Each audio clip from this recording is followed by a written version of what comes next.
I have a double page spread, blank paper, and I have no idea what to put on here. Artist problems, anyone? Hello, I hope you're all well out there. So I thought today that I would swatch the colours out and do a painting over here. Check out my Aldi art haul video if you want to see me opening it. I have no idea what I'm going to paint with these yet, so I'm really hoping that by swatching them I'll actually come up with something in the meantime, but right now my mind is just drawing a total blank. So I think I might just do some columns with the different rows, so I'll do that one and then go around this way. I'll work it out, I'll do something, and we'll swatch them out. It took me a while to figure out how to do this, but I just did a basic sketch of the configuration on a piece of scrap paper, and figured that was probably going to be the most elegant solution. And then I ruled up the different columns in my sketchbook, and I used a pencil first, and then I went in with a waterproof black uniball pen. It took me ages to measure all of these out, so I've just done a very brief overview of how I did this.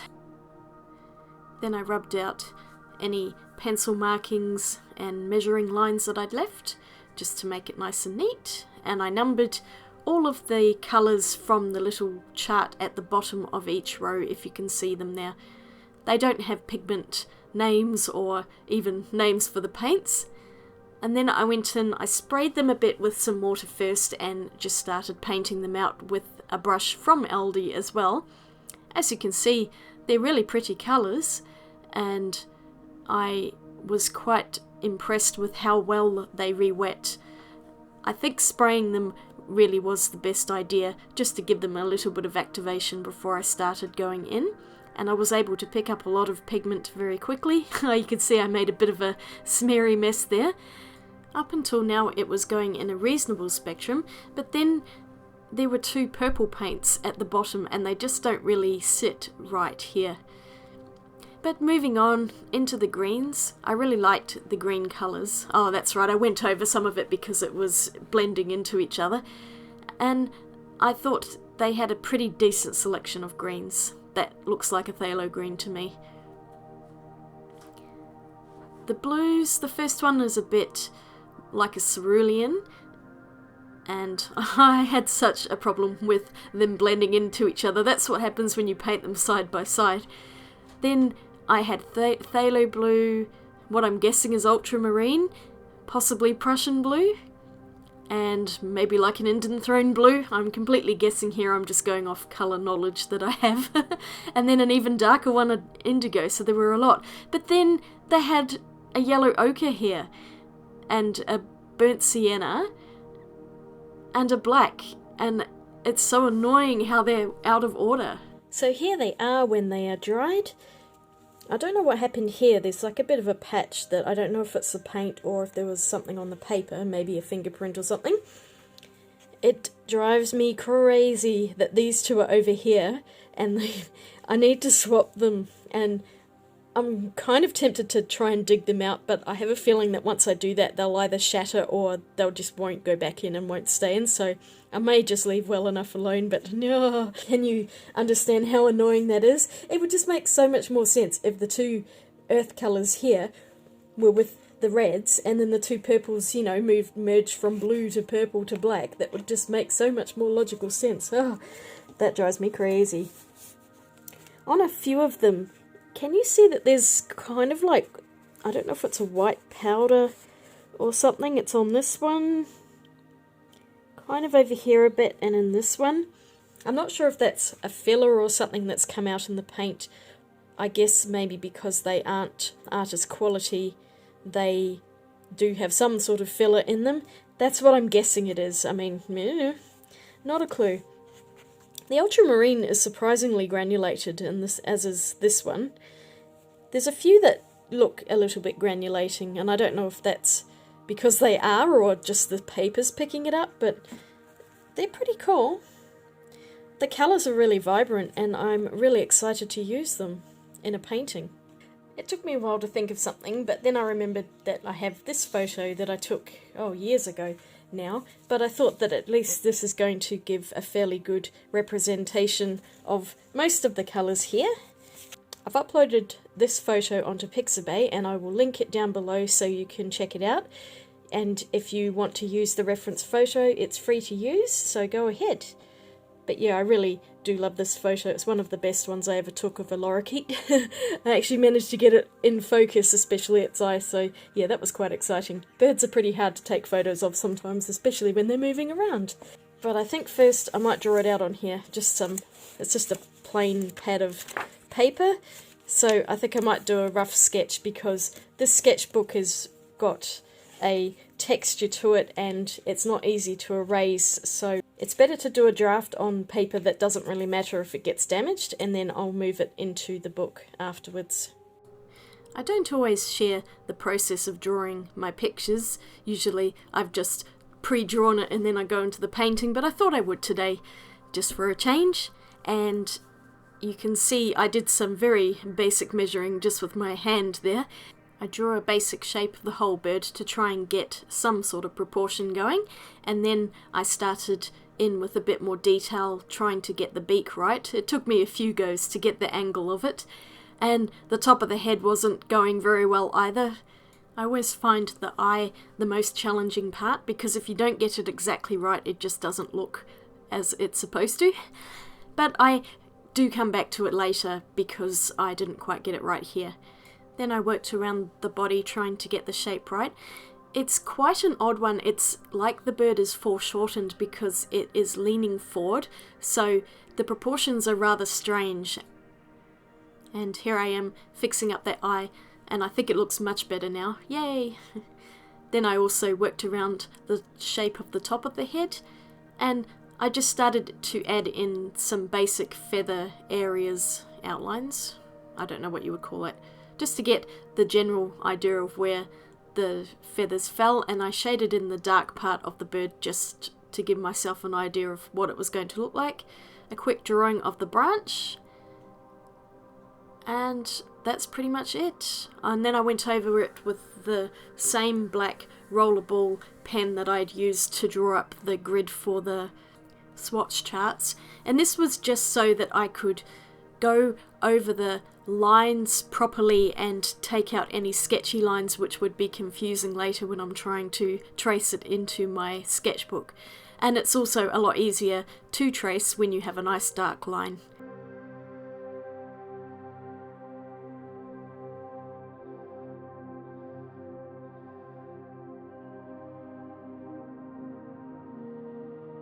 I then got the light pad out and slid it in under the sheet in my book, and I'm holding the page down with my hand on a tissue to prevent any oils from my fingers absorbing into the paper, which would then create problems later. And I'm just going over the whole drawing with my favourite mechanical pencil, drawing it fairly lightly and trying not to make sketchy lines, just doing solid lines here. And I got the kneaded eraser and just took off most of the graphite there so it doesn't show through in the painting. I'm starting by wetting the background because I usually prefer to do the background first, and I'm not going strictly from the photo. I just wanted to make a nice blurry background for my parrot to really stand out. And straight off the bat, these paints did not function the same way as professional paints do. They just didn't budge. As soon as you put them down, they just sit on the paper without spreading. A couple of them spread a little bit more than others, but really I was not getting any movement. I guess this could be a good thing if you don't want to have that movement because watercolours can be quite hard to control. But as you can see, I'm just making a fairly abstract background by making my brush really wet with paint and then tapping it on another brush so that little splotches of colour land over the wet surface of the paper and just blend in. These did not blend in as well as I would have liked, and I think it's more the paints than the paper in this case. Here I'm doing it again. The brown did not work well over the top. As you can see in that top left hand corner, it just went all funny, and so I had to repaint it again. And I let the bottom layer dry fully before I put more paint on because I find with student grade paints or amateur grade paints that they do lift really easily, and so you need to let them dry before you try to add more paint. They were reasonable, but I found that they did not give me quite the saturation that I was looking for. Maybe I could have done more layers, but because they were lifting, that was really challenging. Oh, and I cleaned up all of my drips that I'd made, and I started again with a fresh palette. And here I am going in with the detail of the bird. As you can see, the background has dried quite flat and it's not super great, but I just decided that I wasn't going to push it by adding more. And I'm going in with the different yellows and oranges for the feathers. I thought out of all of the colours, the yellows, oranges and greens were the nicest to use, and I found that some of the other paints had noticeable filler in them when they dried. So some of the paints were really transparent and lovely, like these ones, and then other ones were like, you know, not so great. I'm just trying to cover the whole bird with a basic layer of paint. I couldn't decide which blue to use. I think I ended up going mostly with the ultramarine, or what I consider to be the ultramarine, and I went over with a light layer to begin with, and I was planning to build up these layers afterwards. Then I used the straight black for that dark part underneath. Probably not the smartest idea, because the black turned out to be the worst paint of all of them. It dried really horribly and I didn't like it at all. And as you can see, it's just too stark against the other colours, so not my best choice. Really, a preferable choice would be to mix a black with, say, a blue and a brown, but there was no dark brown in this set, which I was annoyed about because I need it for later. So I worked on the eye and the beak and just tried to get in as much detail as I could. My eye wasn't super great on this painting. I did mess it up a little bit, but the beak came out okay. And here you can see I'm trying to mix up a darker brown with the burnt sienna that was there and a black, and then I'm adding in, I think, a bit of the yellow ochre colour. The branch wasn't really great and I struggled to get a nice shadow under the bird, but that can also be my own uselessness. I could say, you know, blame the paints themselves, but sometimes it's just my own ineptitude. I did try to layer these up, but I did find that the paper absorbed them considerably, even after a couple of layers. Sometimes with the professional paints it doesn't happen as much as it did with these. And going around its feet, which I was not super happy with. It's a very strange configuration. Even in the photo its feet look funny. And then I tried to get some feather definition in by going in with some thicker paint. It's not my most amazing painting in the world, that's for sure. I think a lot of it was because I wasn't completely happy with the way the paints were behaving. I felt uninspired, and that really does reflect in the painting itself. I just wanted to get it done and move on with something else. But I did my best. I tried to be fair with them, because it's impossible to compare them to a professional paint. They're not a professional paint. They're a student grade at the best. And you can see I made a bit of a mess of the eye there. Oopsie!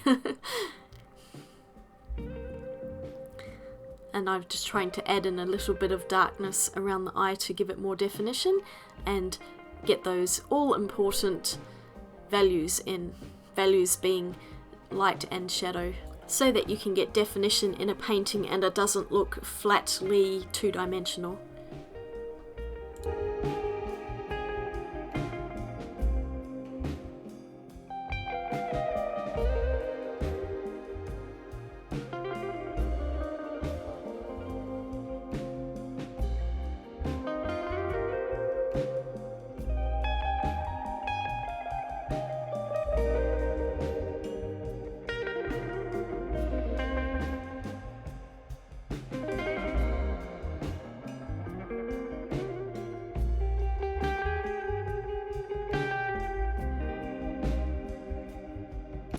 I'd lost a bit of definition here on the orange part of the bird, so I tried to add a bit of red just to make some layers a bit darker and give some hint of feathering rather than it just being a flat area. And I also did this with the green.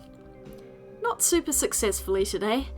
It wasn't one of my better painting days. Some days I'll knock something out of the park really quickly, and other days it's just not going to work at all. But I plugged through and just kept going because I really wanted to get this video finished.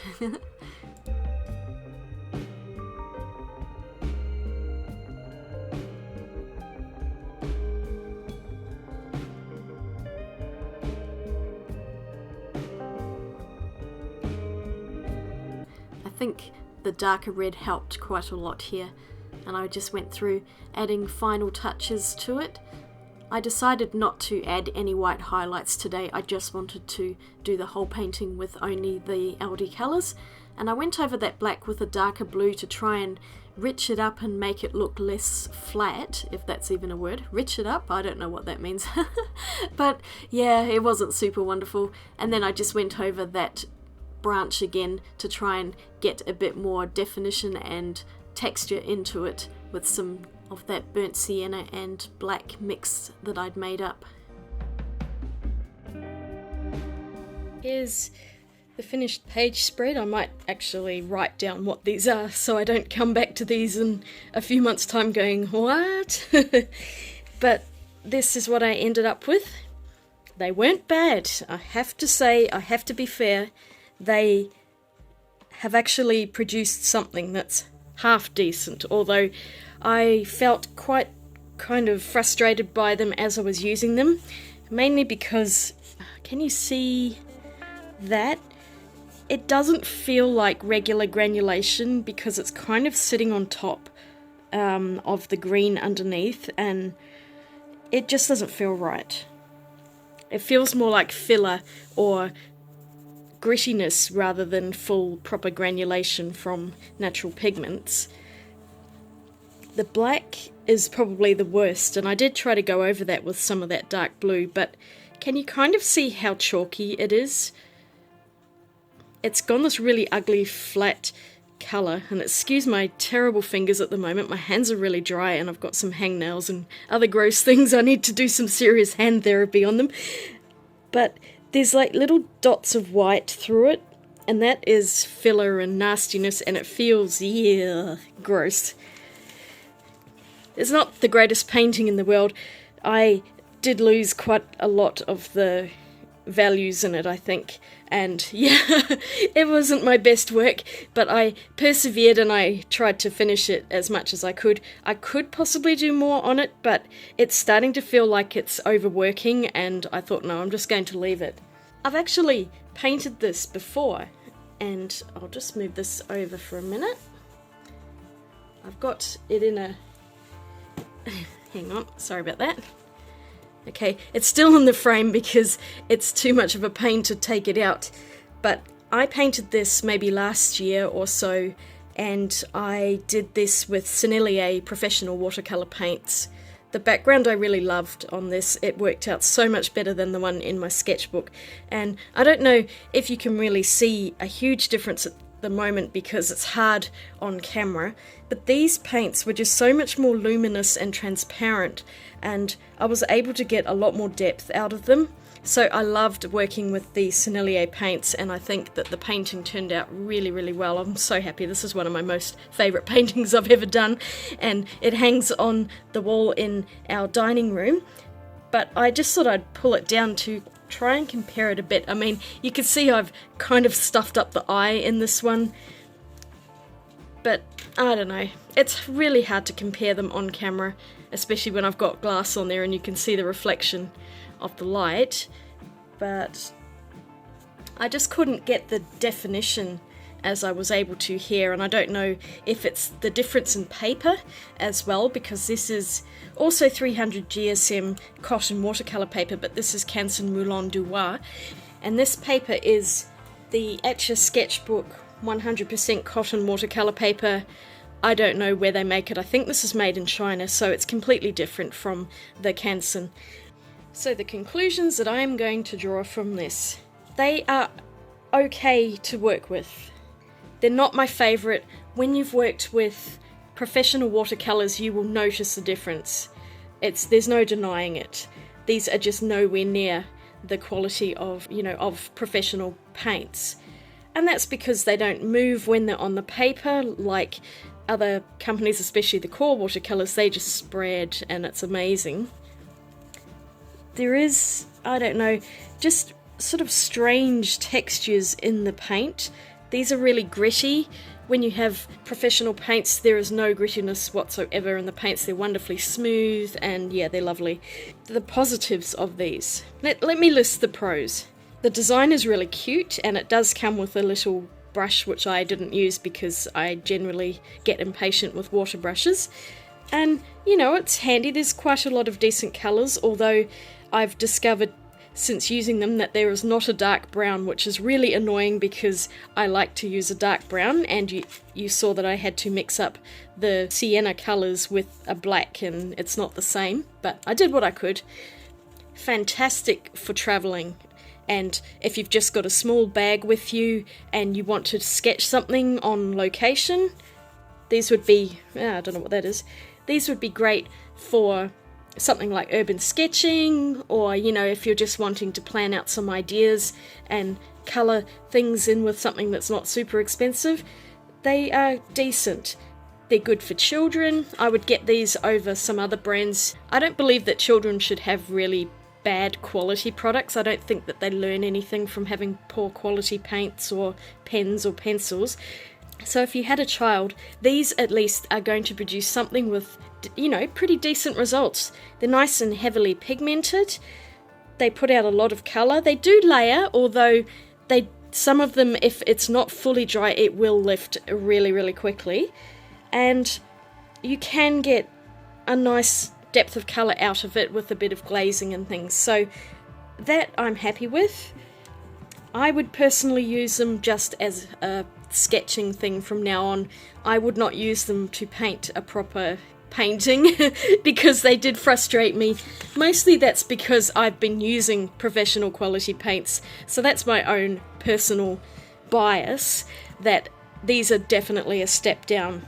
But if you're a beginner and you just want to try out some watercolours to see if you even like it, then these are pretty decent and I would recommend them as a starter set. They're perfectly fine for experimenting and they're a good way to learn, although you will find that when you go up to a higher level of paint that you will see a huge difference. And yeah, it's kind of one of those things that you can go up, but it's very hard to go back down again. So yeah, the price cannot be beaten on these. $12.99. I mean, for $13 you get 25 colours. They last quite a long time. You can see I've used them a bit, especially that brown and even the black a little bit. But they will last a long time, so they're great value for money. I would totally recommend them, just not if you want to do high-level artwork. Get yourself some decent paints for that. But as a start out, they're pretty good, and for cheap paints, they are probably much, much better than a lot of other paints out there. So I hope you've enjoyed my video today and that it's been helpful and useful, especially if you've seen these Creative Place watercolours before and have been curious about whether they're any good. Yeah, they're not too bad, especially for the price. I had more fun swatching them than I did doing the actual painting, and that's because when you start painting with them, that's when you see their flaws. But it was still a good exercise, and I have another spread finished in my sketchbook, so that's always a win. Thank you so much for watching.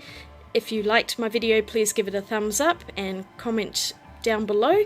And if you haven't subscribed, then please do so. And I will see you all again real soon. Have a wonderful day. Swatch you later. Bye.